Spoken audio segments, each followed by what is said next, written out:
আসসালামু আলাইকুম। খেলা কমেন্ট্রিতে স্বাগতম। সাথে আছি আমি রাসেল মাস্টার। নতুন আরেকটি ভিডিও নিয়ে চলে আসলাম। জিম্বাবু সিরিজে বাংলাদেশ দল নতুন মুখ কারা, এটা নিয়ে মূলত আমার এই ভিডিওতে আলোচনা করব। তো জিম্বাবু সিরিজে নতুন মুখ কারা থাকছেন, আমি নতুন মুখ হিসেবে দেখছি তানজিদ তামিম এবং জাকের আলী অনিক, রিশাদ হোসেন, শেখ মাহাদি। এই চারজন থাকতে পারেন আমাদের টি-20 সিরিজের, বিশেষ করে বাংলাদেশ এবং জিম্বাবু 5 ম্যাচ টি-20 সিরিজের সম্ভাব্য একাদশে।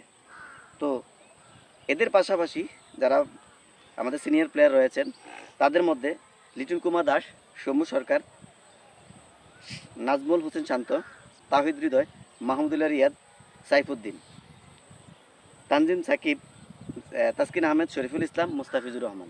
মুস্তাফিজুর রহমান আইপিএল খেলার কারণে তিনি মিস করবেন জিম্বাবু বাংলাদেশ সিরিজ, এবং সাকিব আল হাসান ইউএসএ থাকার কারণে তিনিও মিস করবেন এই সিরিজটি। তবে বিশেষ করে যেহেতু আর 40 দিন বাকি টি-20 ওয়ার্ল্ড কাপের, আশা করব এরা দলে ফিরবেন এবং এদেরকে সমন্বয় করেই গড়ে বাংলাদেশের সম্ভাব্য টি-20 বিশ্বকাপের একাদশ বা সেরা 15 যে স্কোয়াড সেটা ঘোষণা করা হবে।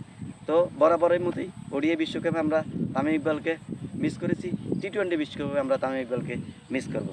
তো যারা বিশেষ করে নতুন মুখ, তাদের মধ্যে আমি মনে করব ফিনিশারের রোলে বা ফিনিশার হিসেবে রিশাদ হোসেন, শেখ মাহাদি, সাইফুদ্দিনও কিন্তু হিসাবে নতুন মুখের মধ্যেই আসে, কারণ তিনি ইনজুরিতে ছিলেন।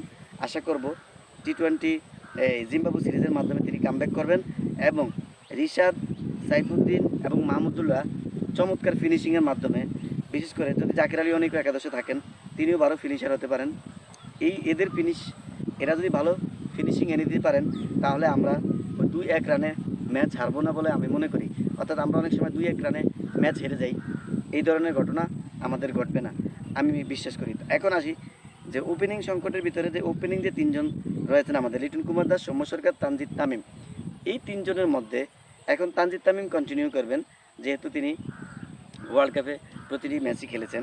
সৌম্য সরকার আর লিটন কুমার দাসের মধ্যে হবে একটা কম্পিটিশন বা ফাইট। তো সেক্ষেত্রে আমি মনে করি যে সৌম্য সরকার এবং লিটন কুমার দাসকে বিশেষ করে জিম্বাবু সিরিজ এবং ইউএসএ দলের সাথে যেই ম্যাচগুলো রয়েছে এই ম্যাচগুলোর মাধ্যমেই নির্ধারণ করা হবে কাকে এই একাদশে রাখা হবে। এটা যেন এই দুই সিরিজের মাধ্যমে, জিম্বাবু এবং ইউএসএ এই দুই দলের সিরিজের মাধ্যমে নির্ধারণ করা হয়। তাহলে আমরা একটা শক্তিশালী টি-20 একাদশ নিয়ে টি-20 ওয়ার্ল্ড কাপ খেলতে যাব, যে টি-20 স্কোয়াড বাংলাদেশের জন্য একটা শক্তিশালী স্কোয়াডে রূপ নেবে। এই আশাবাদ ব্যক্ত রেখে খেলা কমিটি থেকে আমি রাসেল মাস্টার বিদায় নিলাম। আল্লাহ হাফেজ।